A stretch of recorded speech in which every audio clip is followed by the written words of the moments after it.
Hello everyone welcome to school plus. आज आम यह वीडियो माध्यम एसएसटी सेवक सेविका 2025 प्रिलिमिनरी एग्जाम जो आमर दि दिन एग्जाम होता गोटे दिन हूँ 30 जुलाई एंड आउ गोटे दिन हूँ 31 जुलाई। 30 जुलाई 3टा शिफ्ट एग्जाम होता सहित 31 जुलाई 3टा शिफ्ट एग्जाम होता। तो आज आम यही वीडियो माध्यम 30 जुलाई फास्ट शिफ्ट जहाँ भी किसी सीटीपी क्वेश्चन एवं ता सहित मैथ पेडागोजी होगला इंग्लिश पेडागोजी होगला social science and Odia pedagogy जहाँ भी किसी सब पड़ी सब किसी आज आम यही वीडियो माध्यम डिस्कसन करबा एवं एटा आपण माने देखिबा द्वारा आगामी जो हमर सिटी हो बीडी हो कि हमर जेटी जो जेटी किंबा एटी असिस्टेंट टीचर बा रेगुलर जूनियर टीचर जो हमर 2026 रे बाहरिबो एवं ता सहित एबे हमर जो एसएसटी मेन परीक्षा हबो सबु एग्जाम पई आपण मानकर हेल्पफुल हबो एवं ता सहित हम कहि रखिबी जो हमर सब एग्जाम ता हेदिला हमर टीसीएस करथिला जानिथिबे आगामी जहाँ भी किसी सब एग्जाम हबो सब किसी टीसीएस करिवो। तो मोर आशा आपण माने देखंतु आ एई क्वेश्चन करिया द्वारा आपण माने आगामी जहाँ भी किसी एग्जाम दियंतु ना काहे कि कारण एईटा ही एई टाइप रे क्वेश्चन ही आपण माने देखिବାକୁ पाइबे सेथि पई आपण माने एई वीडियोटा को फास्ट रु लास्ट जाय देखंतु एवं सब क्वेश्चन को देखंतु।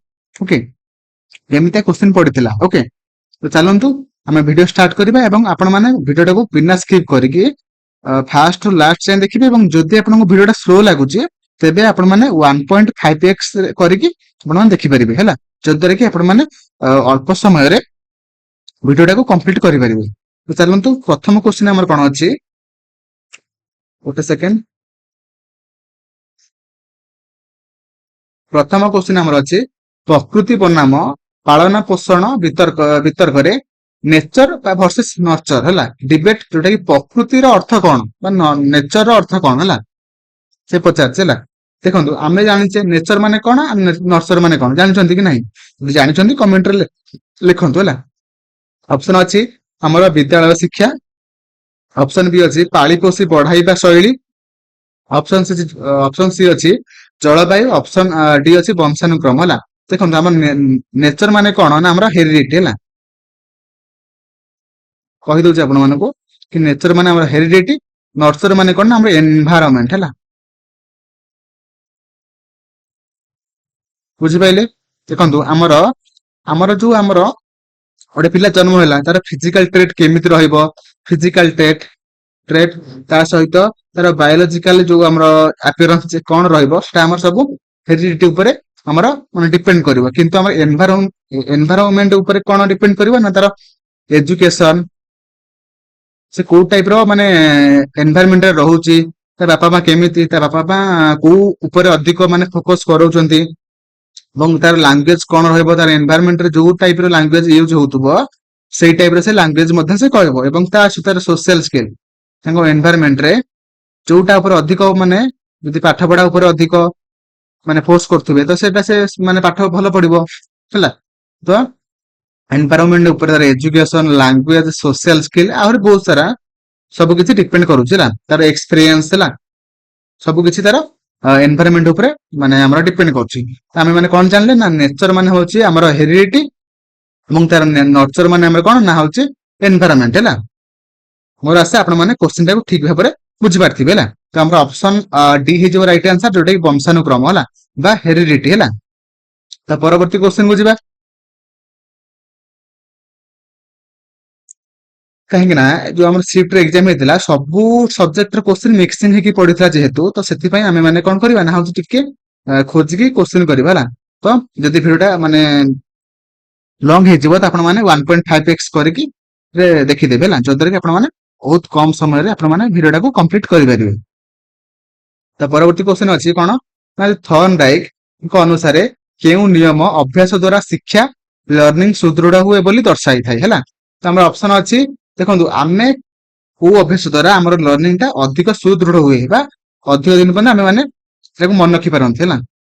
ऑप्शन अछि प्रभावर नियम नियम बा law of effect option B अछि प्रस्तुतिर नियम बा law of readiness option C अछि अभ्यासर नियम बा law of exercise option D अछि सादृश्यतार नियम जोटा कि लॉ ऑफ सिमिलरिटी हैला। देखंतु हमर देखंतु फर्स्ट म आपण मानु कहि दउछि कि हमर थॉर्नडाइक जो हमर अछंती तांकर तीनटा मेन लॉ अछि बुझला। ଫାଷ୍ଟ କଣ ଆସୁଛି ନା ଆମର ହଉଛି ଲ ଅଫ ରେଡିନେସ ହେଲା।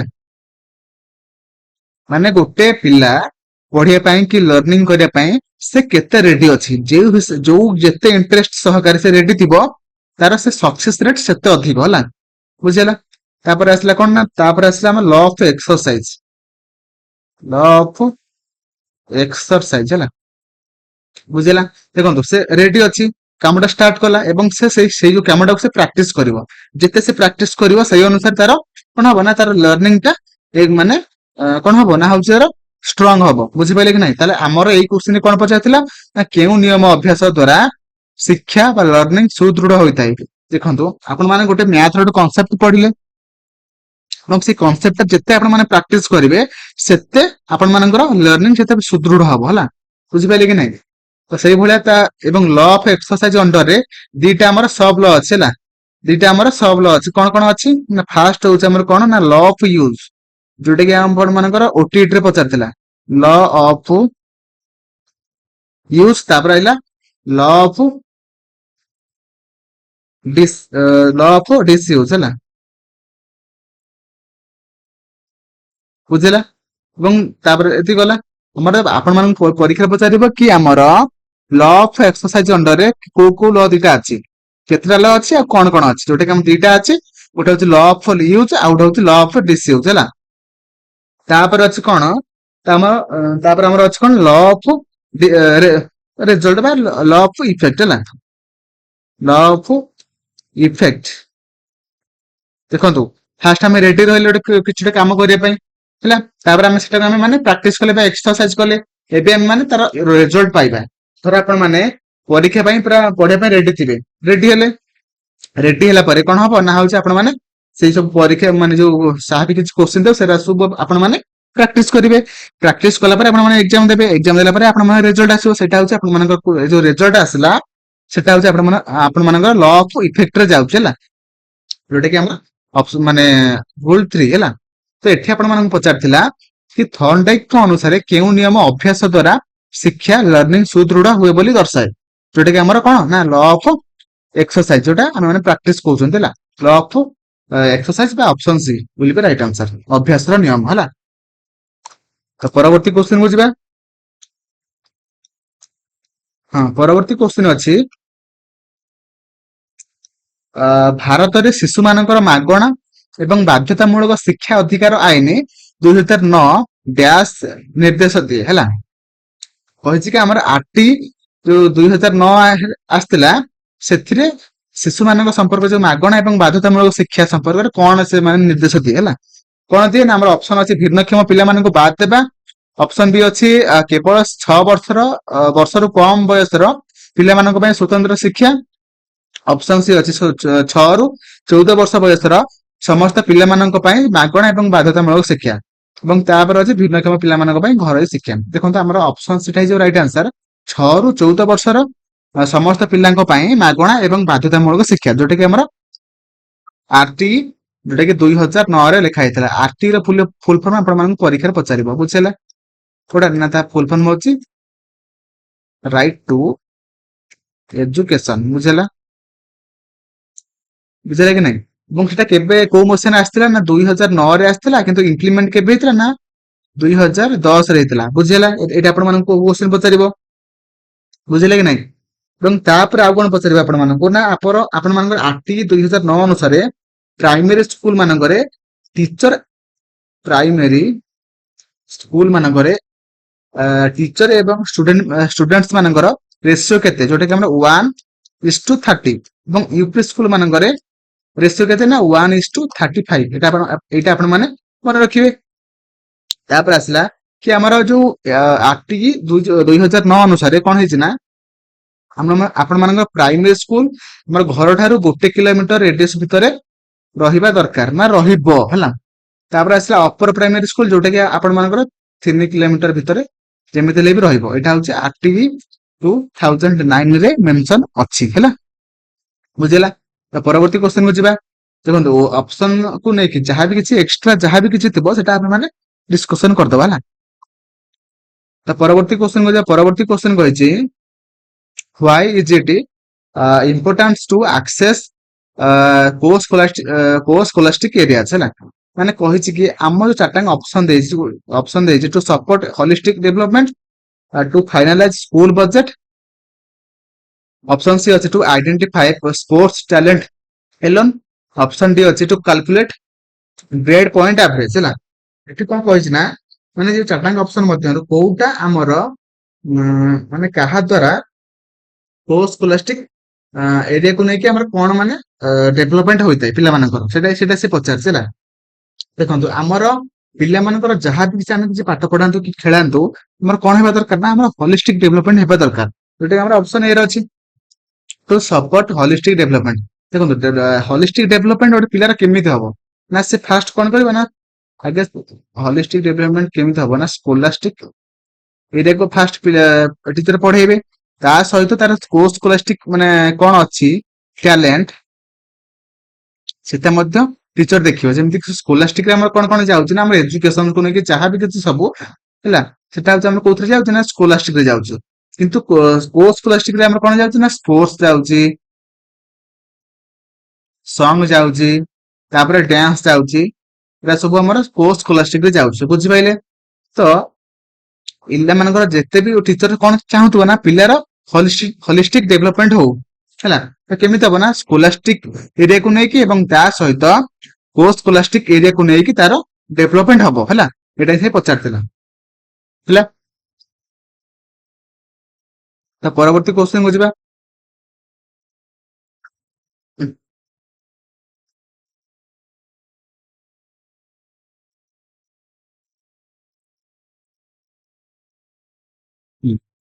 ପରବର୍ତ୍ତୀ କ୍ୱେଶ୍ଚନ କହିଛି ଦ ହ୍ୟୁରିଷ୍ଟିକ ମେଥଡ ଏନକରେଜେସ୍ ଷ୍ଟୁଡେଣ୍ଟସ୍ ଟୁ, କିନ୍ତୁ ହ୍ୟୁରିଷ୍ଟିକ ମେଥଡ କଣ ନା ଅନ୍ୱେଷଣ ପଦ୍ଧତି ହେଲା।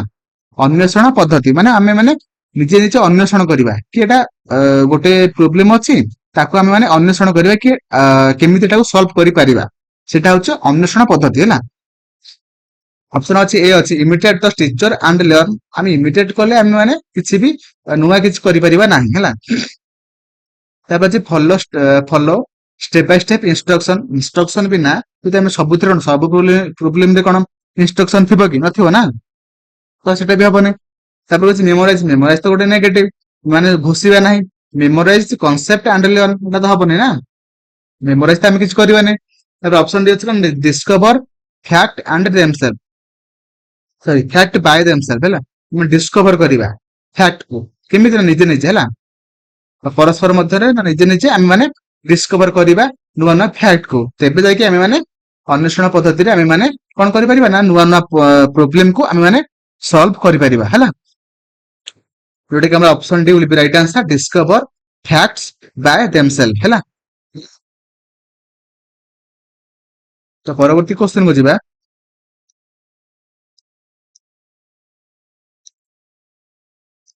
activity based teaching is most closely aligned with which learning theory ହେଲା। ମାନେ କହିଛି କି activity based teaching ମାଧ୍ୟମରେ ଆମେ ମାନେ କଣ ପିଲା ମାନଙ୍କର କଣ ହେବ। ଓକେ, ଅପସନ ଅଛି ବିହେଭିୟରିଜିମ, ହ୍ୟୁମାନିଜିମ, କ୍ଲାସିକାଲ କଣ୍ଡିସନିଂ, ଅପସନ ଡି ଅଛି କନଷ୍ଟ୍ରକ୍ଟିଭିଜିମ ହେଲା। ତ କନଷ୍ଟ୍ରକ୍ଟିଭିଜିମ ମାନେ କଣ ନା ଜ୍ଞାନ ସଂଗଠନ ହେଲା। ଦେଖନ୍ତୁ ଆମେ ମାନେ ଯଦି ଗୋଟେ ପିଲାକୁ ଗୋଟେ କନସେପ୍ଟ ଆକ୍ଟିଭିଟି ମାଧ୍ୟମରେ ପଢେଇବା ନା ତାର ଅଟୋମେଟିକ ତାର ଜ୍ଞାନ ସଂଗଠନ ହବ ହେଲା। ସେଥିପାଇଁ ଆମର ଅପସନ ଦିଟା ହେଇଯିବ ରାଇଟ୍ ଆନ୍ସର କନଷ୍ଟ୍ରକ୍ଟିଭିଜିମ। ଆମେ ମାନେ କଣ କରୁଛନ୍ତି ନା ଆମେ ମାନେ ଆକ୍ଟିଭିଟି ମାଧ୍ୟମରେ ପଢାଉଛନ୍ତି ନା, ସେଥିପାଇଁ ପିଲାର ଅଟୋମେଟିକ ଜ୍ଞାନ ସଂଗଠନ ହବ ହେଲା। ଏବଂ ତା ସହିତ ମୁଁ କହି ରଖିବି ଫାଷ୍ଟ ଦେଖିବା ଅପସନ ଏଇଟା କଣ ହେଇପାରିବ, ତାର କନସେପ୍ଟ କଣ ଅଛି ନା ବିହେଭିୟରିଜିମ ମାନେ କଣ ନା ହଉଛି ବିହେଭିୟରିଜିମ ମାନେ କଣ ଦ ସାଇନ୍ସ ଅଫ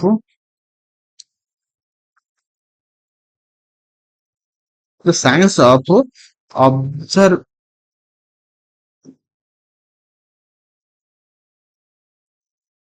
observation বা observable behavior ହେଲା।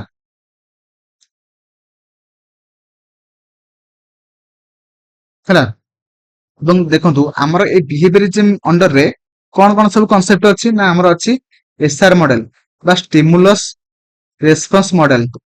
ଷ୍ଟିମୁଲସ ରେସପନ୍ସ ମଡେଲ କିଏ ଦେଇଥିଲେ ଆପଣ ମାନେ ମତେ କମେଣ୍ଟରେ ଜଣାନ୍ତୁ। ଏବଂ ତାପରେ ଆସିଲା କଣ ଆମର ଲର୍ଣ୍ଣିଂ ଟାଇପ, କୋଉ ଟାଇପ ରେ ଆମର ଲର୍ଣ୍ଣିଂ ହୋଇଥାଏ ନା କଣ ହେଇଥାଏ ନା କ୍ଲାସିକାଲ କଣ୍ଡିସନିଂ ରେ ଗୋଟେ ହୋଇଥାଏ। କ୍ଲାସିକାଲ କଣ୍ଡିସନିଂ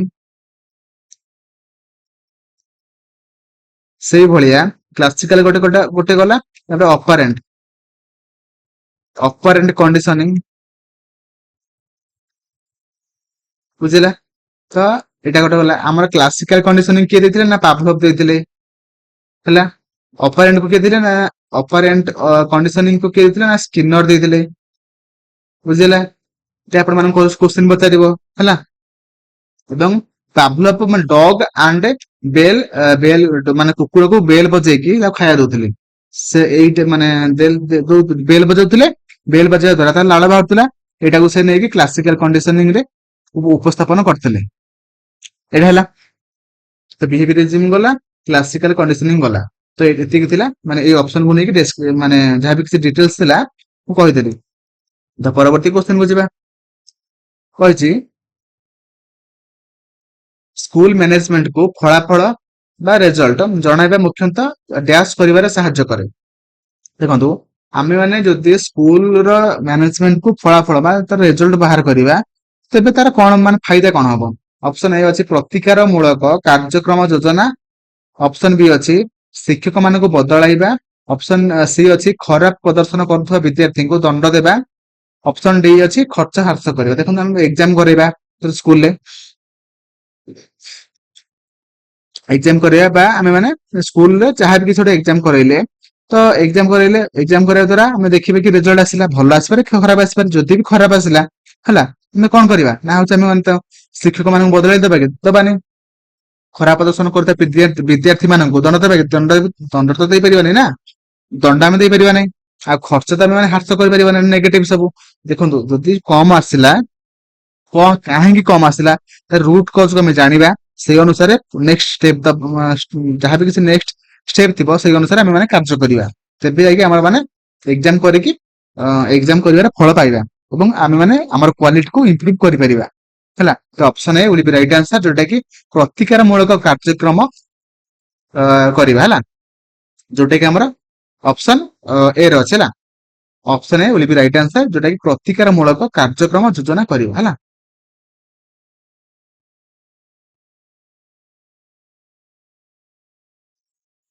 ତାପରେ ପରବର୍ତ୍ତୀ କ୍ୱେଶ୍ଚିନ କହିଛି ପ୍ରତିଭାବାନ ବିଦ୍ୟାର୍ଥୀ ମାନଙ୍କ ପାଇଁ ନିମ୍ନଲିଖିତ ମଧ୍ୟରୁ କେଉଁଟି ଏକ ଉପଯୁକ୍ତ ଶ୍ରେଣୀ ଗୃହ ରଣନୀତି ବା କ୍ଲାସରୁମ ଷ୍ଟ୍ରାଟେଜି ଅଟେ?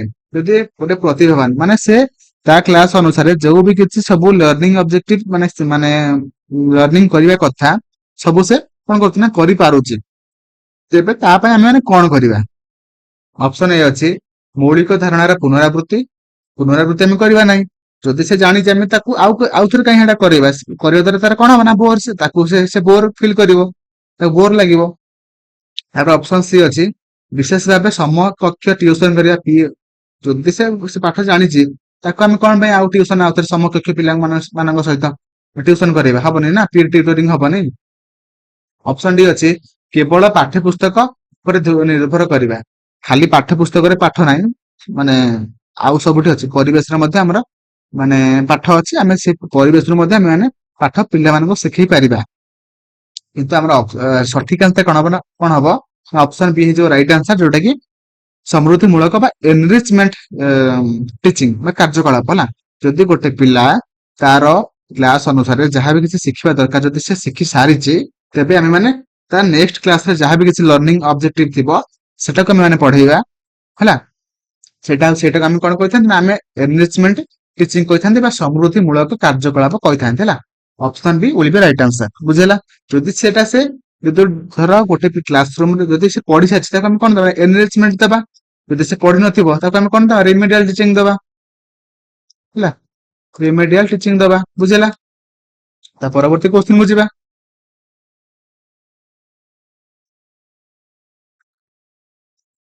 ପରବର୍ତ୍ତୀ କ୍ୱେଶ୍ଚନ କହିଛି ଶିକ୍ଷାର୍ଥୀ କୈନ୍ଦ୍ରିକ ଶିକ୍ଷାର ଡ୍ୟାସ୍ ଗୋଟିଏ ଲାଭ ଅଟେ। ଶିକ୍ଷାର୍ଥୀ କୈନ୍ଦ୍ରିକ ଶିକ୍ଷାର ଡ୍ୟାସ୍ ଏକ ଲାଭ ଅଟେ, କଣ ଲାଭ ଅଟେ? ଅପସନ ଅଛି ସମାଲୋଚନା ଚିନ୍ତା କରିବା ବା କ୍ରିଟିକାଲ ଥିଙ୍କିଙ୍ଗ କରିବା, ନିର୍ଦ୍ଦେଶାବଳୀର ମାନ ନିର୍ଦ୍ଧାରଣ କରିବା ହେଲା। ତାପରେ କହୁଛି ମୁଖସ୍ଥ ଉପରେ ଗୁରୁତ୍ୱ ଦେବା ନା ଅପସନ ଡି ଅଛି ଶିକ୍ଷାଦାନର ସମବେଗ ଦେଖନ୍ତୁ ଆମେ ଯଦି ଶିକ୍ଷାର୍ଥୀ କୈନ୍ଦ୍ରିକ ଶିକ୍ଷା ଯଦି ଆମେ ପଢେଇବା ତେବେ କଣ ହବ ନା ଆମେ ପିଲାମାନଙ୍କୁ ପୁରାପୁରି ଫ୍ରିଡମ ଦେବା, ତାଙ୍କ ୱେରେ ସେ ପଢନ୍ତୁ। ସେଟା ପଢିବା ଦ୍ଵାରା କଣ ହବ ନା ପିଲାମାନଙ୍କର କ୍ରିଟିକାଲ ଥିଙ୍କିଂ ଡେଭଲପ ହବ ଏବଂ ତା ସହିତ ହେବା ଦ୍ଵାରା କଣ ହବ ନା ତାର ଡାଇଭରଜେଣ୍ଟ ଥିଙ୍କିଂ ମଧ୍ୟ ଡେଭଲପ ହବ। ଡାଇଭରଜେଣ୍ଟ ଥିଙ୍କିଂ କଣ ନା ଗୋଟେ ପ୍ରୋବ୍ଲେମ କୁ ସେ ମୋର ଦେନ ୱାନ ମେଥଡରେ ସେମାନେ ସଲ୍ଭ କରିପାରିବେ, ସେଇଟା ହଉଛି ଡାଇଭରଜେଣ୍ଟ ଥିଙ୍କିଂ ହେଲା। ଅପସନ ଏ ଆମର ସଠିକ ଆନ୍ସର ହେଇଯିବ। ସମାଲୋଚନାତ୍ମକ ଚିନ୍ତାଧାରା ବା କ୍ରିଟିକାଲ ଥିଙ୍କିଂ ଲର୍ନର ସେଣ୍ଟର ଶିକ୍ଷାଦାନ ପଦ୍ଧତି ମାଧ୍ୟମରେ ଆମେ ଲାଭ କରିପାରିବା ହେଲା। ପରବର୍ତ୍ତୀ କ୍ୱେଶ୍ଚନ କୁ ଯିବା। ପରବର୍ତ୍ତୀ କ୍ୱେଶ୍ଚନ କହିଛି what distinguish the formal operational stage from earlier stages in Piaget theory ହେଲା। ଦେଖନ୍ତୁ ଆମର ଫାଷ୍ଟ କଣ ଅଛି, ସେ କହିଛି କଣ ନା ଆମର ଫର୍ମାଲ ଅପରେସନାଲ ଷ୍ଟେଜ ଏବଂ ତାର ପୂର୍ବ ଷ୍ଟେଜ ମଧ୍ୟରେ ଡିଫରେନ୍ସ କଣ ଅଛି ହେଲା। ସେ ଏମିତି ପୂର୍ବ ଷ୍ଟେଜ ଅନୁସାରେ ସେ ଫର୍ମାଲ ଷ୍ଟେଜରେ ସେ ଏକ୍ସଟ୍ରା କଣ କରିପାରୁଛି ସେଇଟା ସେ କ୍ୱେଶ୍ଚନ ପଚାରୁଛି ହେଲା। ତ ଅପସନ ଏ ଅଛି mastery of object of permanence, option B ଅଛି use of egocentric speech, option C ଅଛି abstract and hypothetical reasoning, option D ଅଛି ଟ୍ରାଏଲ ଆଣ୍ଡ ଏରର ଲର୍ନିଂ ହେଲା। ଦେଖନ୍ତୁ ଆମେ ଜାଣିଛନ୍ତି ପିଆଜେଙ୍କର କେତେଟା ଷ୍ଟେଜ ଅଛି, ପିଆଜେଙ୍କର କେତେଟା ଷ୍ଟେଜ ଅଛି ନା ଆମର 4ଟା ଷ୍ଟେଜ ଅଛି। ଯୋଉଟା କଣ ନା ସେନ୍ସରି ମୋଟର ଯୋଉଟା କି ଆମର ସେ କଣ ନା 0 ରୁ 2 ବର୍ଷ ମଧ୍ୟରେ ଆସେ। ତାପରେ ପ୍ରି ଅପରେସନାଲ,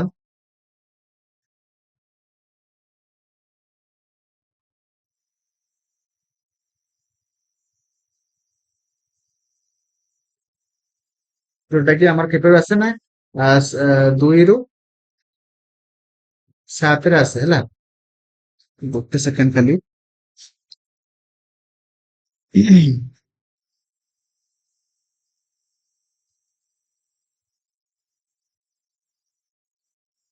ଗୋଟେ ସେକେଣ୍ଡ ଖାଲି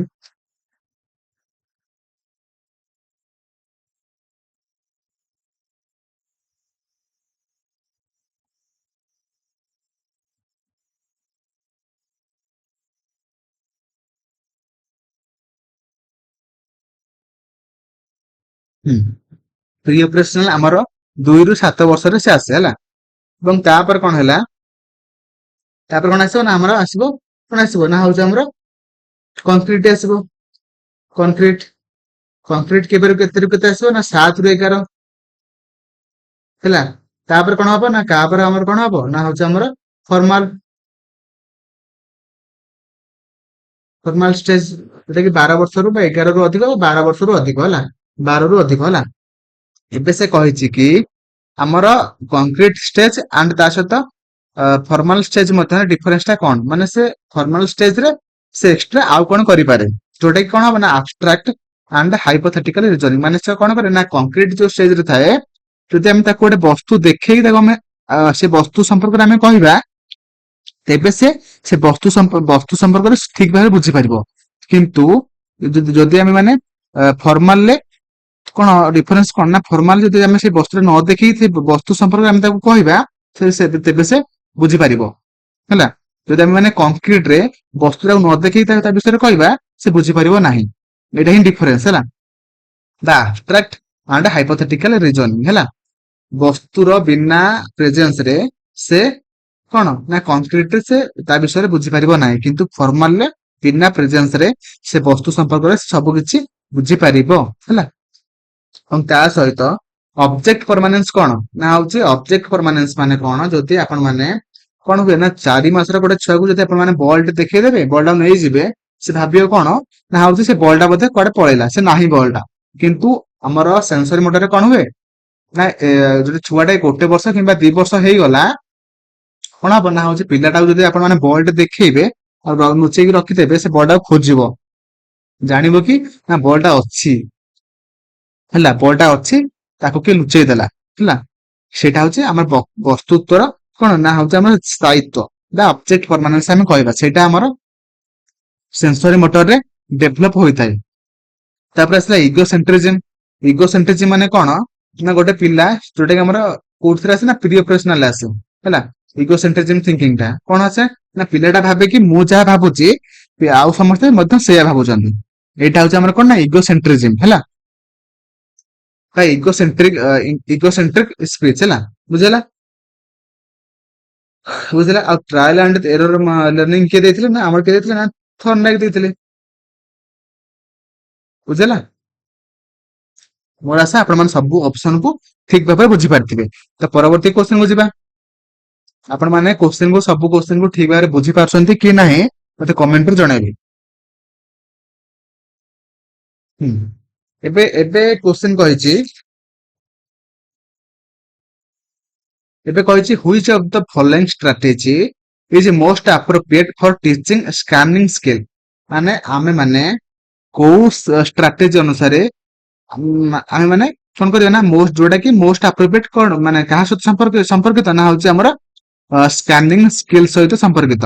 ଅପସନ ଏ ଅଛି quick locating a specific piece of information such as a date or a name. ତାପରେ ଅଛି reading every line carefully to understand meaning. ତାପରେ ଅଛି skipping unfamiliar words to maintain a reading flow.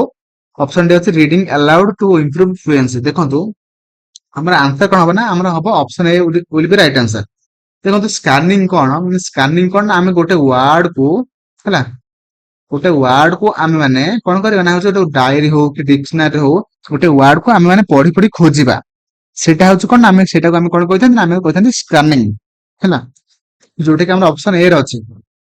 କଣ କହିଛି ନା quickly locating a specific piece of information such as a date or name. ଆମେ ଗୋଟେ piece of information ଭିତରୁ ଆମେ ମାନେ ଗୋଟେ ନେମ୍ କିମ୍ବା ଡେଟ୍ କୁ ଆମେ ମାନେ ଖୋଜିବାକୁ ଆମେ କହିଥାନ୍ତି ସ୍କାନିଂ ହେଲା।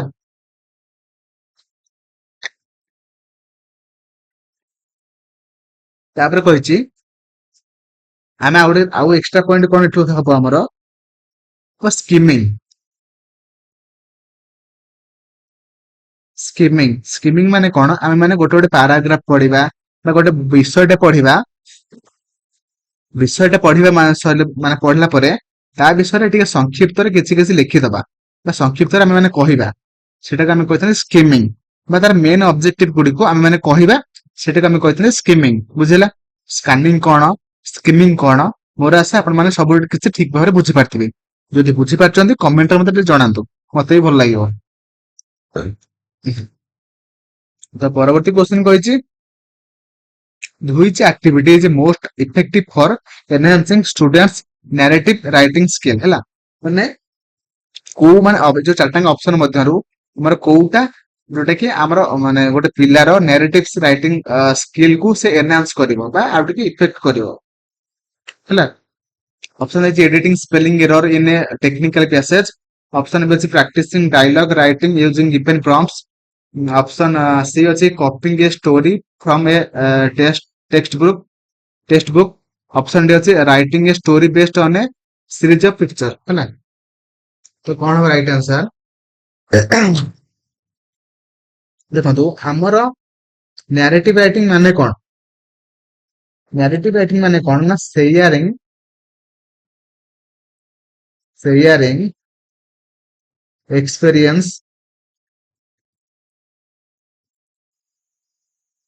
ଏକ୍ସପେରିଏନ୍ସ ଆଉ ତାପରେ କଣ ଇମୋସନ୍ସ ଆଣ୍ଡ ଆଇଡିଆ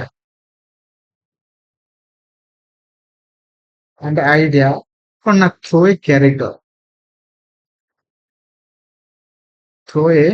କ୍ୟାରେକ୍ଟର ସେଇଟାକୁ ଆମେ କଣ କହିଥାନ୍ତି ନା ଆମେ ନ୍ୟାରେଟିଭ ରାଇଟିଂ ହେଲା।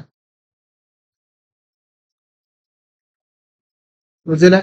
ତ ଦେଖନ୍ତୁ ଆମେ ମାନେ ଯଦି ଆମେ ଗୋଟେ ଷ୍ଟୋରି ଲେଖୁଛନ୍ତି ବା ସେଇ ଆମର ଏକ୍ସପିରିଏନ୍ସ ଟା ଇମୋସନ ଟା ଆଇଡିଆ ଟା ଆମେ ଯଦି କୌଣସି ଗୋଟେ ଷ୍ଟୋରି ମାଧ୍ୟମରେ ସେୟାର କରୁଛନ୍ତି ସେଟାକୁ ଆମେ କହିଥାନ୍ତି ନ୍ୟାରେଟିଭ ରାଇଟିଂ ସ୍କିଲ୍ ବା ଆମେ ସେଇ ଅନୁସାରେ ଲେଖିଥାନ୍ତି। ସେଥିପାଇଁ ଆମର ଅପସନ ଦିଟା ହେଇଯିବ ରାଇଟ ଆନ୍ସର ଯୋଉଟା କି writing a story based on a series of picture ହେଲା। ପିକ୍ଚର କୁ ଦେଖିକି ବା ସିରିଜ ଅଫ ପିକ୍ଚର କୁ ଦେଖିକି ସେଇ ଅନୁସାରେ ମାନେ ଷ୍ଟୋରିକୁ ଲେଖିବା ସେଟାକୁ ଆମେ କହିଥାନ୍ତି କଣ ନା ହଉଛି ନ୍ୟାରେଟିଭ ରାଇଟିଂ। ଏବଂ ଆ ମାଧ୍ୟମରେ ଆମର କଣ ହବ ନା ଗୋଟେ ପିଲାର ନ୍ୟାରେଟିଭ ରାଇଟିଂ ସ୍କିଲ ଟା ଏନହାନ୍ସ ହବ ବୁଝିହେଲା। ତ ପରବର୍ତ୍ତୀ କ୍ୱେଶ୍ଚନ କୁ ଯିବା। ପରବର୍ତ୍ତୀ କ୍ୱେଶ୍ଚନ କହିଛି which of the following sequences represents the natural order of language learning as per language learning principle ମାନେ ଆମର ଲାଙ୍ଗୁଏଜ ଟା କୋଉ ମାନେ କୋଉ କଣ ସିରିଏଲ ରେ ଆମର ଡେଭଲପ ହୋଇଥାଏ। ଫାର୍ଷ୍ଟ ଆମେ କଣ କରନ୍ତି ନା ଆମେ ଲିସନିଂ ମାନେ ଶୁଣନ୍ତି, ତାପରେ ସ୍ପିକିଂ ମାନେ କୁହନ୍ତି, ତାପରେ ରିଡିଂ ମାନେ ପଢନ୍ତି, ତାପରେ ଆମେ ରାଇଟିଂ କରନ୍ତି ବା ଲେଖନ୍ତି। ବୁଝିପାରିଲେ କି ନାଇଁ? ତ ଫାର୍ଷ୍ଟ ଆମେ ଏଲଏସ୍ ଆର ଡବ୍ଲ୍ୟୁ ଆମେ ଜାଣିଛନ୍ତି, LS R W listening speaking reading writing ବୁଝିଲା। ଏବଂ ତାପରେ ଲିସନିଂ ଆଉ ରିଡିଂ କୁ ଆମେ କୋଉ ପ୍ରକାରର ସ୍କିଲ୍ କହିଥାନ୍ତି ନା ରିସେପ୍ଟିଭ ସ୍କିଲ୍ କହିଥାନ୍ତି।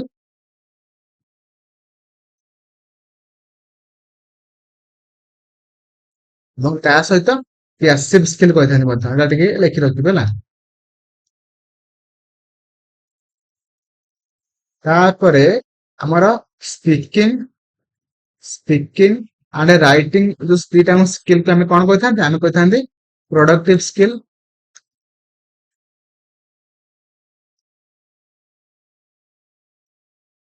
ଏବଂ ତା ସହିତ ଆକ୍ଟିଭ ସ୍କିଲ୍ ମଧ୍ୟ ଆମେ ମାନେ କହିଥାନ୍ତି ହେଲା।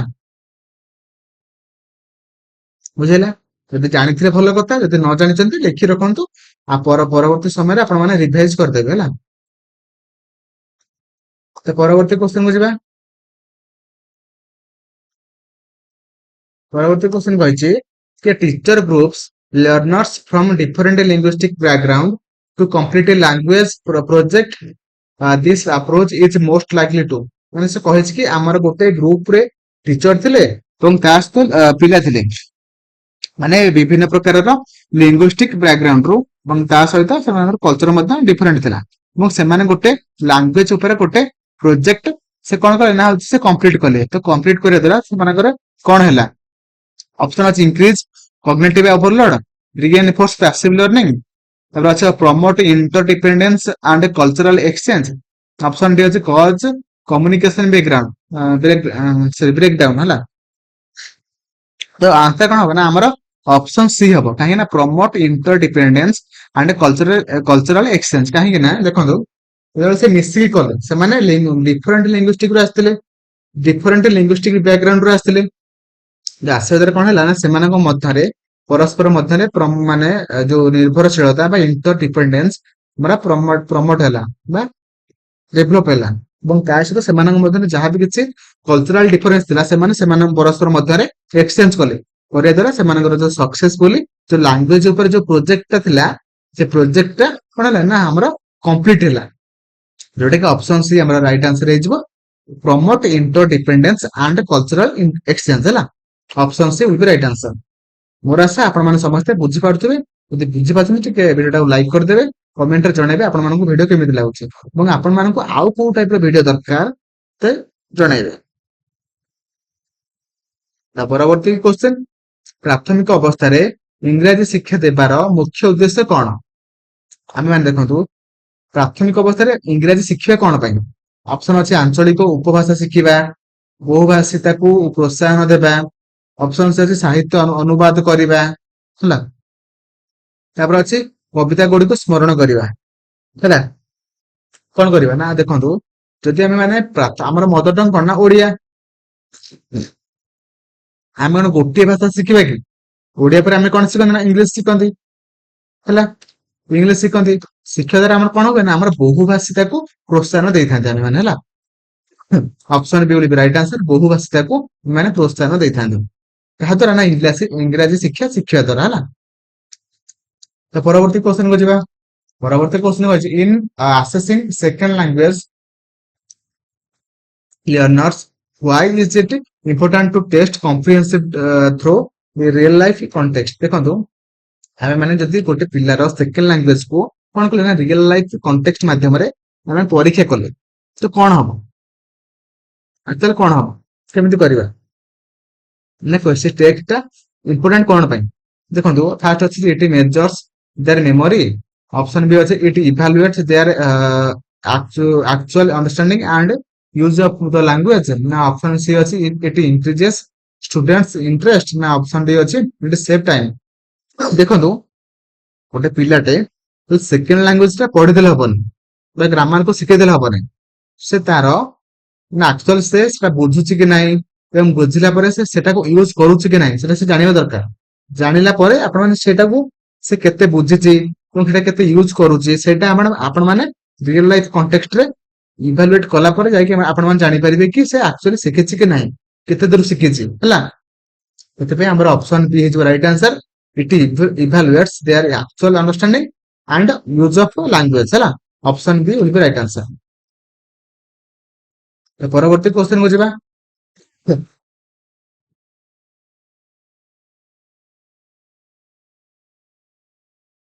ଏବଂ ତା ସହିତ ମୁଁ କହି ରଖିବି ମୁଁ ପୂର୍ବରୁ ସବୁ ପ୍ରିଭିୟସ କ୍ୱେଶ୍ଚନ ର ହେଲା ସବୁ କିଛି ମୁଁ ମ୍ୟାଥ ହେଲା ରିଜନିଂ ହେଲା କମ୍ପ୍ୟୁଟର ହେଲା ସବୁ କିଛି ମୁଁ ଡିସ୍କସନ କରିକି ଆପଣମାନଙ୍କ ପାଇଁ ଭିଡିଓ ଅପଲୋଡ କରିକି ରଖିଛି। ଆପଣମାନେ ଯଦି ଦେଖି ନାହାନ୍ତି ଯାଇକି ମାନେ ଚ୍ୟାନେଲରେ ଆଭେଲେବୁଲ ଅଛି, ଯାଇକି ଦେଖନ୍ତୁ ହେଲା।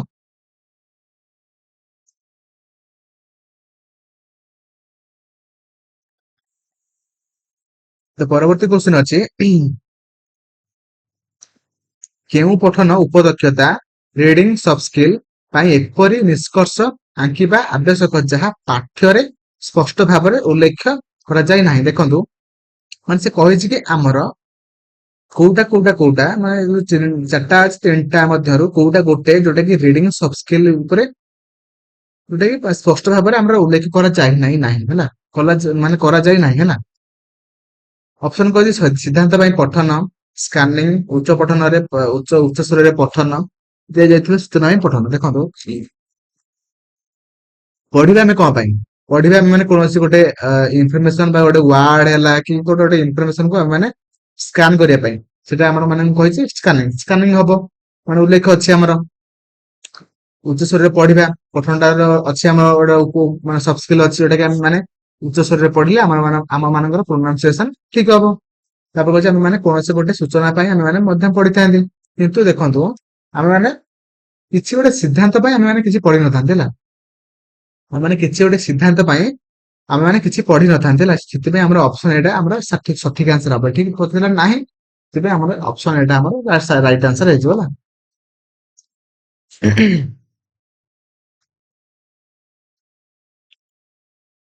ପରବର୍ତ୍ତୀ କ୍ୱେଶ୍ଚନ କହିଛି what does the statement much input produces little output suggest? ମାନେ କହିଛି କି ଆମର ଏଇ ଯୋଉ much input produces little output ଏଟା କଣ ପାଇଁ ଆମର ୟୁଜ କରାଯାଏ କାହିଁକି ନା ଦେଖନ୍ତୁ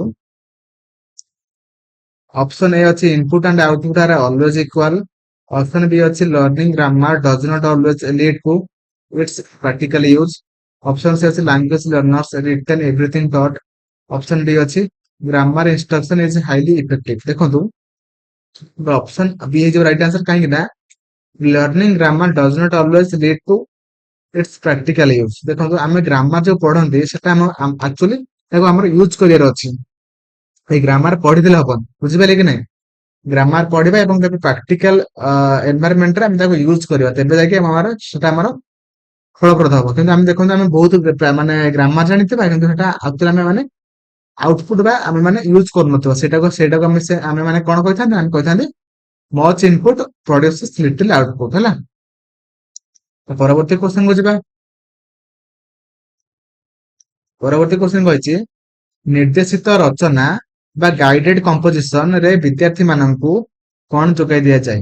ଅପସନ ଅଛି କପି କରିବାକୁ ଉତ୍ତର ଗୁଡିକ, କେବଳ ପ୍ରସଙ୍ଗ, କେବଳ ବ୍ୟାକରଣ ନିୟମ ନା ଶବ୍ଦ ଭଣ୍ଡାର ବା ଗଠନ ଉଦାହରଣ। ଦେଖନ୍ତୁ ଆମେ ଯଦି ଗୋଟେ ଗାଇଡେଡ କମ୍ପୋଜିସନ କରୁଛନ୍ତି ବା ନିର୍ଦ୍ଦେଶିତ ରଚନା କରୁଛନ୍ତି ସେଥିରେ ଆମକୁ କଣ କଣ ଦିଆଯାଏ ନା ଆମେ କେତେଟା ୱାର୍ଡରେ ଆମେ ଲେଖିବା, ସେ ଉତ୍ତର ଗୁଡିକ ଆମେ କେତେଟା ୱାର୍ଡରେ ଲେଖିବା, ଶବ୍ଦ ଭଣ୍ଡାର କେତେ ହବ ଏବଂ ସେଟା ଆମେ ମାନେ କେମିତି ଗଠନ କରିବା ଏବଂ ଆମେ ମାନେ କୋଉ କୋଉ ଅବଜେକ୍ଟିଭକୁ ଆମେ ମାନେ ଫିଲଅପ କରିବା ବା ତାର ଧାରଣା କଣ କଣ ଥିବ ଏଇଟା ଆମେ ଜାଣିଥାନ୍ତି।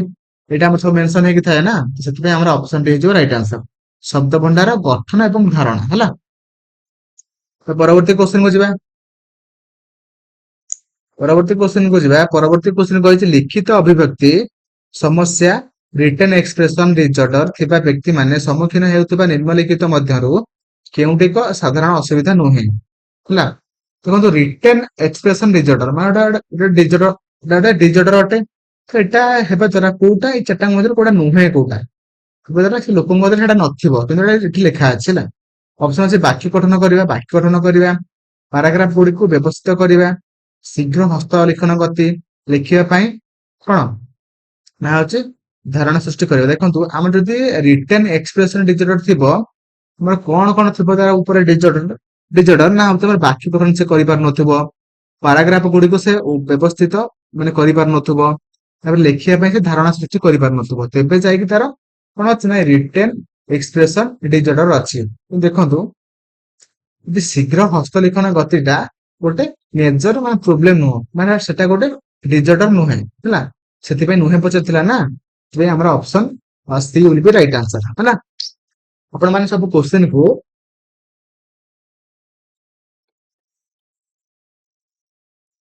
ଠିକ ଭାବରେ ବୁଝିପାରୁଛନ୍ତି କି ନାହିଁ ମତେ କମେଣ୍ଟରେ ଜଣାନ୍ତୁ। ତ ପରବର୍ତ୍ତୀ କ୍ୱେଶ୍ଚିନ୍ କୁ ଯିବା। ପରବର୍ତ୍ତୀ କ୍ୱେଶ୍ଚିନ୍ କହିଛି ସ୍କୁଲ ଶିକ୍ଷାର ପ୍ରାରମ୍ଭିକ ବର୍ଷ ଗୁଡିକରେ ପିଲାର ଘରେ କୁହାଯାଉଥିବା ଭାଷା କିମ୍ବା ମାତୃଭାଷାକୁ ଗ୍ରହଣ କରିବା ଏବଂ ସମ୍ମାନ କରିବା କାହିଁକି ଗୁରୁତ୍ୱପୂର୍ଣ୍ଣ? ଅପସନ ଅଛି ଭାଷାଗତ ପରିଚୟକୁ ସ୍ୱୀକାର କରେ ଓ ପ୍ରାକୃତିକ ବିକାଶକୁ ସମର୍ଥ କରେ।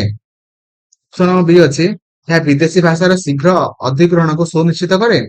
ଅପସନ ସି ଅଛି ଏହା ଶ୍ରେଣୀ ଗୃହର କୋଳାହଳ ହ୍ରାସ କରିବାରେ ସାହାଯ୍ୟ କରେ। ଅପସନ ଡି ଅଛି ଏହା ଆନୁଷ୍ଠାନିକ ମୂଲ୍ୟାଙ୍କନ ବା ଫର୍ମାଲ ଆସେସମେଣ୍ଟର ଆବଶ୍ୟକତାକୁ ବାଧା ଦିଏ। ଦେଖନ୍ତୁ ଯଦି ସେ ମାତୃଭାଷାକୁ ଗ୍ରହଣ କରୁଛି ବା ସମ୍ମାନ ଦେବା ଗୁରୁତ୍ୱପୂର୍ଣ୍ଣ ଅଟେ, କାହିଁକି ନା ସେ ଭାଷାଗତ ପରିଚୟକୁ ସ୍ୱୀକାର କରୁଛି। ଯଦି ସ୍ୱୀକାର କରୁଥିବ ତେବେ ସେ ତାର ଭାଷାକୁ ସେ ସମ୍ମାନ ଦଉଥିବ ଏବଂ ତା ସହିତ ପ୍ରାକୃତିକ ବିକାଶ ଯାହା ବି ହଉଥିବ ତାର ଅଟୋମେଟିକଲି ସେଟା ସେ କଣ ହଉଥିବ ନା ସେ ସେଟାକୁ ସମର୍ଥନ କରୁଥିବ, ତେବେ ଯାଇକି ସେ ମାତୃଭାଷାକୁ ସେ ଠିକରେ ଗ୍ରହଣ କରୁଛି ବୋଲି ଆମେ ମାନେ ଜାଣିବା ହେଲା। ତ ପରବର୍ତ୍ତୀ କ୍ୱେଶ୍ଚନ କୁ ଯିବା। ପରବର୍ତ୍ତୀ କ୍ୱେଶ୍ଚନ କହିଛି ବର୍ତ୍ତମାନ ଯୋଗାଯୋଗ ଶ୍ରେଣୀ ଗୃହ ବା କମ୍ୟୁନିକେଟିଭ କ୍ଲାସରୁମ ରେ ବ୍ୟାକରଣ କିପରି ପଢାଯାଉଛି? ଦେଖନ୍ତୁ କମ୍ୟୁନିକେଟିଭ କୁହାଯାଇଛି, ବୁଝିପାରୁଛନ୍ତି କି ନାଇଁ? ମାନେ ଅପସନ ଏ ଅଛି ଯୋଗାଯୋଗ ମୂଲ୍ୟ, କମ୍ୟୁନିକେଟିଭ ଭ୍ୟାଲୁକୁ ହାଇଲାଇଟ କରିବା ପାଇଁ ଉପଯୁକ୍ତ ପରିପ୍ରେକ୍ଷୀରେ, ନା ଅର୍ଥର କୌଣସି ସନ୍ଦର୍ଭ ବିନା, ନା ବ୍ୟବହାର ଠାରୁ ଭିନ୍ନ ରୂପରେ, ମୁଖସ୍ଥ କରି ମନେ ରଖିବା ବା ରୋଟ ମେମୋରାଇଜେସନ ମାଧ୍ୟମରେ। ଦେଖନ୍ତୁ ଏଟା କଣ କମ୍ୟୁନିକେଟିଭ କହିଛି ମାନେ ଆମେ ମାନେ ସବୁବେଳେ ପାଇଁ ଯେ ସେ କ୍ଲାସରୁମ ରେ ଖାଲି ସବୁବେଳେ ପାଇଁ ଆମେ ପିଲାଙ୍କ ଭିତରେ ବା ଟିଚର ପିଲାଙ୍କ ଭିତରେ କମ୍ୟୁନିକେଟିଭ କରିବା ମାନେ କମ୍ୟୁନିକେସନ କରିବା ହେଲା। ଯୋଉଟା କି ଆମର ଅପସନ ଏ ହେଇଯିବ ରାଇଟ ଆନ୍ସର, ଯୋଉଟା କି ଯୋଗାଯୋଗ ମୂଲ୍ୟ ବା କମ୍ୟୁନିକେଟିଭ ଭ୍ୟାଲୁକୁ ହାଇଲାଇଟ କରିବା ପାଇଁ ଉପଯୁକ୍ତ ପରିପ୍ରେକ୍ଷୀରେ ଆମେ ମାନେ ପଢେଇବା ଶ୍ରେଣୀ ଗୃହରେ ହେଲା। ସେଥିପାଇଁ ଆମର ଅପସନ ଏଟା ଆମର ସଠିକ ଆନ୍ସର ହେଇଯିବ ହେଲା। ତ ପରବର୍ତ୍ତୀ କ୍ୱେଶ୍ଚନ କୁ ଯିବା। କମ୍ୟୁନିକେଟିଭ କ୍ଲାସରୁମ କହିଛି ମାନେ ଆପଣ ମାନେ କମ୍ୟୁନିକେସନ କରିବେ କ୍ଲାସରୁମ ରେ ହେଲା।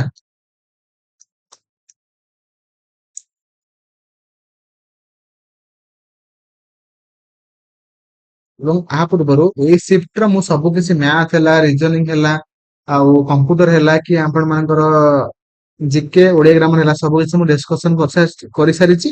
ଯଦି ଦେଖିନାହାନ୍ତି ଯାଇକି ଦେଖନ୍ତୁ ହେଲା, କାହିଁକି ନା ଏ ସବୁ କୋଶ୍ଚିନ୍ ଗୁଡିକ ସବୁ ଟିସେସ କରିଛି ଏବଂ ଆଗକୁ ଯାହା ବି ସବୁ ଏକ୍ଜାମ ହବ ସବୁ କିଛି ଟିସେସ କରିବ ହେଲା। ତ ଏବେ କ୍ୱେଶ୍ଚିନ୍ ପଡିଛି which of the following is not included by in daily observation done by the teacher ହେଲା, ବୁଝିଲା।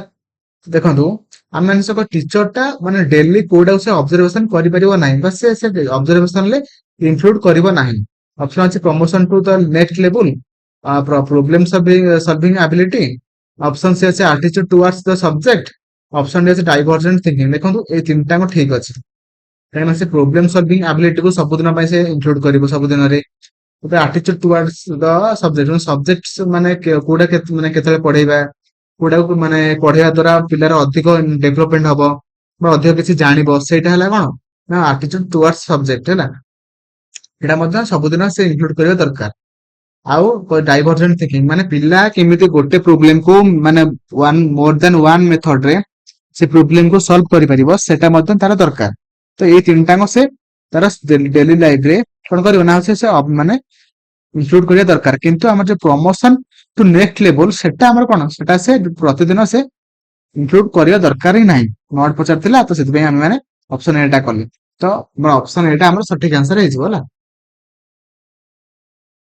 ତ ପରବର୍ତ୍ତୀ କ୍ୱେଶ୍ଚିନ୍ କହିଛି ନିମ୍ନଲିଖିତ ମଧ୍ୟରୁ କେଉଁଟି ତୁରନ୍ତ ଫଳାଫଳ ଏବଂ ପ୍ରତିକାରାତ୍ମକ ଶିକ୍ଷାଦାନ ପାଇଁ ଏକ ଦିଗ ପ୍ରଦାନ କରେ ହେଲା। ପ୍ରତିକାରାତ୍ମକ ମାନେ ଶିକ୍ଷାଦାନ ମାନେ କଣ ନା ହଉଛି ଆମର ରେମେଡିଆଲ ଟିଚିଂ। ରିମେଡିଆଲ ଟିଚିଂ ବୁଝିଲା। ଆମର ଅପସନ ଅଛି ଅତିରିକ୍ତ ଶ୍ରେଣୀ, ଡାୟଗ୍ନୋଷ୍ଟିକ୍ସ ପରୀକ୍ଷା, ସଫଳତା ପରୀକ୍ଷା, ଆଉ ଡ୍ରିଲ କାର୍ଯ୍ୟ ବା ଡ୍ରିଲ ୱାର୍କ ହେଲା। ଦେଖନ୍ତୁ ଆମର ରିମେଡିଆଲ ଟିଚିଂ କାହିଁକି ଦବା ନା, ଯଦି ଗୋଟେ ପିଲା ଗୋଟେ ପାଠକୁ ସେ ଠିକ ରେ ବୁଝିପାଇଲା ନାହିଁ ହେଲା, ଆମେ ତାକୁ କେମିତି ସେ ବୁଝିପାରିଲା ନାହିଁ ବୋଲେ ଆମେ ଜାଣିବା କେମିତି ନା ଆମେ ତାକୁ ଟେଷ୍ଟ କରିବା, ବା ଆମେ ସେଟାକୁ କଣ କହିଥାନ୍ତି ନା ଡାୟଗ୍ନୋଷ୍ଟିକ ଟେଷ୍ଟ କହିଥାନ୍ତି। ଏବଂ ଯଦି ସେ ସେଥିରେ ସେ ଯଦି ଆମେ ଦେଖିଲେ କି ସେ ପାଠଟା ସେ ବୁଝି ନାହିଁ, ତ ତେବେ ତାକୁ ଆମେ କଣ କରିବା ନା ରିମିଡିଆଲ ଟିଚିଂ ଦବା ହେଲା। ମାନେ ସେଇ ପାଠଟାକୁ ସେ କେମିତି ବୁଝିବ ସେଇ ଟାଇପର ଟିଚିଂ ଦବା। ଏବଂ ଦେଖନ୍ତୁ ସେଇଟା ହଉଛି ଆମେ କହିଥାନ୍ତି କଣ ରିମିଡିଆଲ ଟିଚିଂ ହେଲା। ତା ଆମେ ମାନେ ଡାୟଗ୍ନୋଷ୍ଟିକ ଟେଷ୍ଟ କଲା ପରେ ଯାଇକି ଆମେ ମାନେ ରିମିଡିଆଲ ଟିଚିଂ ଦେଇଥାନ୍ତି। ଏବଂ ଦେଖନ୍ତୁ ଆମର ହେଲା ଆସେସମେଣ୍ଟ ହେଲା, ଆସେସମେଣ୍ଟ ହଉଛି କଣ ଚାରି ପ୍ରକାରର ହେଲା। ଗୋଟେ ହଉଛି ପ୍ଲେସମେଣ୍ଟ, ତାପରେ ଆସିଲା ଫର୍ମେଟିଭ,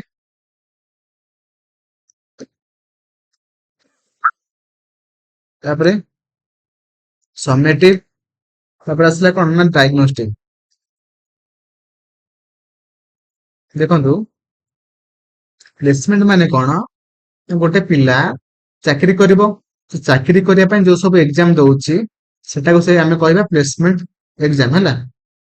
ଫର୍ମେଟିଭ କଣ ନା, ଫର୍ମେଟିଭ ହଉଛି ଗୋଟେ କ୍ଲାସ ମଝିରେ ଗୋଟେ ଟିଚର ପଢଉଛନ୍ତି, ତ ପିଲାମାନେ ଠିକ ରେ ବୁଝିଲେ କି ନାହିଁ ସେଟା ସେ ଟେଷ୍ଟ କରିବା ପାଇଁ ଯୋଉ ଏକ୍ସାମ କରନ୍ତି ସେଟାକୁ ଆମେ କହିଥାନ୍ତି ଫର୍ମେଟିଭ ଆସେସମେଣ୍ଟ ହେଲା।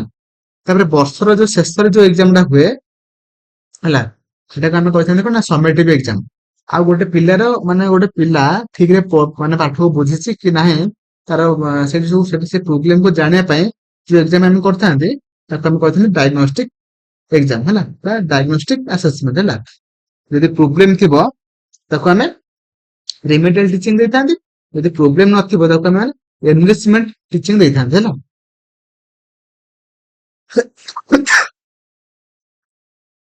ତ ପରବର୍ତ୍ତୀ କ୍ୱେଶ୍ଚନ କୁ ଯିବା। ପରବର୍ତ୍ତୀ କ୍ୱେଶ୍ଚନ କହିଛି ଆମର ହୁଇଚ ଅଫ ଦ, ହଁ ତା ପୂର୍ବରୁ ମୁଁ କହି ରଖିବି ମୋର ଗୋଟେ ଏଠି ଛାଡିଦେଲି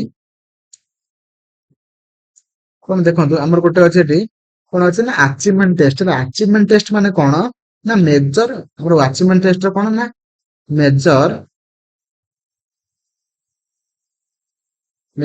ହ୍ୱାଟ ୟୁ ହାଭ ଲର୍ନ ହେଲା। ତମେ କଣ ଜାଣିଛ ସେଇଟାକୁ ଆମେ ଟେଷ୍ଟ କରିବା ପାଇଁ ବା ମେଜର କରିବା ପାଇଁ ଆମେ କୋଉ ଟେଷ୍ଟ କରିଥାନ୍ତି ନା ଆଚିଭମେଣ୍ଟ ଟେଷ୍ଟ କରିଥାନ୍ତି ହେଲା।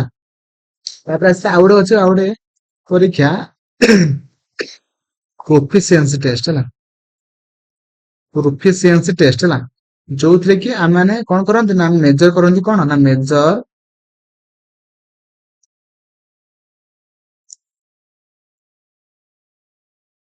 ability to apply କଣ apply skill। ଆମେ ଗୋଟେ ସ୍କିଲ କୁ କେତେ ଜାଣିଛନ୍ତି ସେଇଟାକୁ ଆମେ ମାନେ ମେଜର କରିବା ପାଇଁ ଆମେ ମାନେ କଣ କରିଥାନ୍ତି ନା ପ୍ରୋଫିସିଏନ୍ସି ଟେଷ୍ଟ କରିଥାନ୍ତି ହେଲା, ବୁଝିପାରିଲେ। ତ ପରବର୍ତ୍ତୀ କ୍ୱେଶ୍ଚନ କୁ ଯିବା।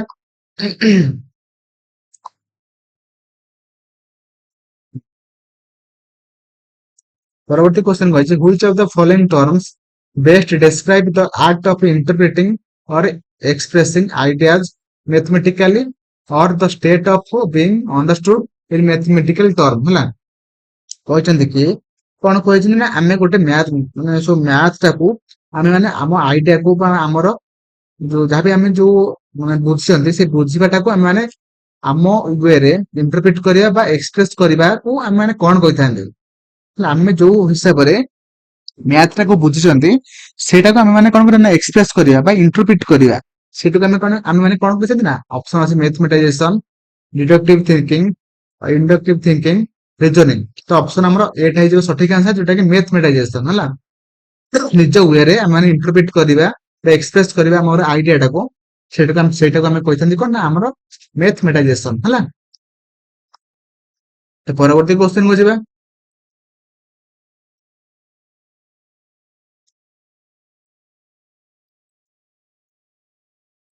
ହୁଁ, ପରବର୍ତ୍ତୀ କ୍ୱେଶ୍ଚନ କହିଛି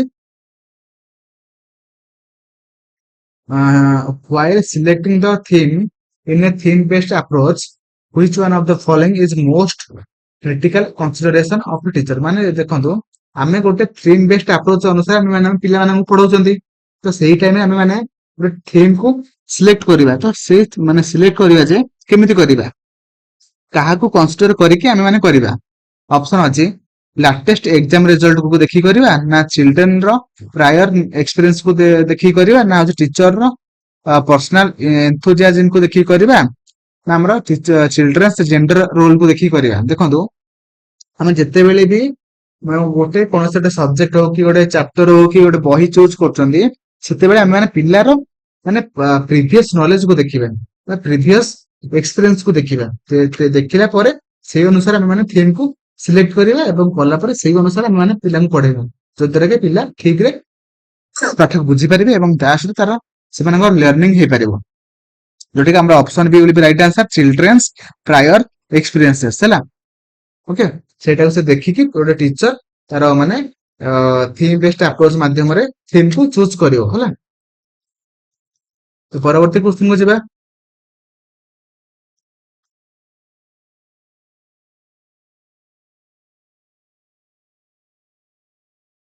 ଏବଂ ତା ସହିତ ମୁଁ ଆଉ କହି ରଖିବି ଏକ୍ସଟ୍ରା ପଏଣ୍ଟ କଣ ଥିଲା ଏଇଠି, ଇଣ୍ଡକ୍ଟିଭ ଆଣ୍ଡ ଡିଡକ୍ଟିଭ। ଦେଖନ୍ତୁ ଇଣ୍ଡକ୍ଟିଭ ଥିଙ୍କିଂ ମାନେ କଣ ଆଉ ଡିଡକ୍ଟିଭ ଥିଙ୍କିଂ ମାନେ କଣ। ଦେଖନ୍ତୁ ଇଣ୍ଡକ୍ଟିଭ ମାନେ କଣ, ଇଣ୍ଡକ୍ଟିଭ ଆମର କଣ ଯାଉଛି ଆମର ଏକ୍ସାମ୍ପଲ ଟୁ ରୁଲ। ଇଣ୍ଡକ୍ଟିଭ ମାନେ କଣ, ଏକ୍ସାମ୍ପଲ ଟୁ ରୁଲ, ବୁଝିଲା। ଏକ୍ସାମ୍ପଲ ଟୁ ରୁଲ, ତାପରେ ସ୍ପେସିଫିକ ଟୁ ଜେନେରାଲ, ତାପରେ bottom to top, bottom to top, ବୁଝିଲା। ଏବଂ ଏଟା ସବୁ ଆପଣ ଉଲ୍ଟେଇ ଦେବେ, ସେଟା କଣ ହେଇଥିବ ଡିଡକ୍ଟିଭ ହେଇଯିବ। ଡିଡକ୍ଟିଭ ଟା କଣ ହବ ନା ଆପଣଙ୍କ rule to example, rule to example ନା ଜେନେରାଲ ଟୁ ସ୍ପେସିଫିକ, ତାପରେ ଟପ ରୁ ବଟମ, ଟପ ଟୁ ବଟମ। ଦେଖନ୍ତୁ ଆପଣ ମାନେ ଏ ଯୋଉ ଏଇଟା ନୁହେଁ କି ସ୍ପେସିଫିକ ଟୁ ଜେନେରାଲ, ଆପଣ ମାନେ କନଫ୍ୟୁଜ ହେବେ। ତ ଆପଣ ମାନେ କଣ କରିବା, GDS ଜେନେରାଲ ଟୁ ସ୍ପେସିଫିକ ହେଲା, ତ ମଝିରେ କଣ ହେଲା ଡି ରହିଲା, ଡି ଫର ଡିଡକ୍ଟିଭ ହେଲା, ଡିଡକ୍ଟିଭ ପ୍ରୋସେସ ବା ଡିଡକ୍ଟିଭ ଥିଙ୍କିଂ ହେଲା।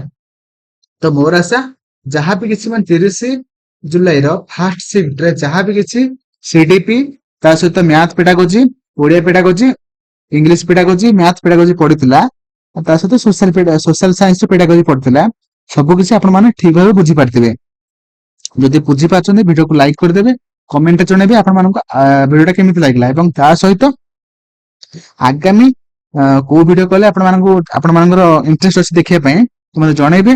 ଏବଂ ଭିଡିଓକୁ ଆପଣ ମାନେ ଫାର୍ଷ୍ଟ ରୁ ଲାଷ୍ଟ ଯାଏଁ ଦେଖିଥିବାରୁ ଧନ୍ୟବାଦ। ଥ୍ୟାଙ୍କ ୟୁ, ଜୟ ଜଗନ୍ନାଥ।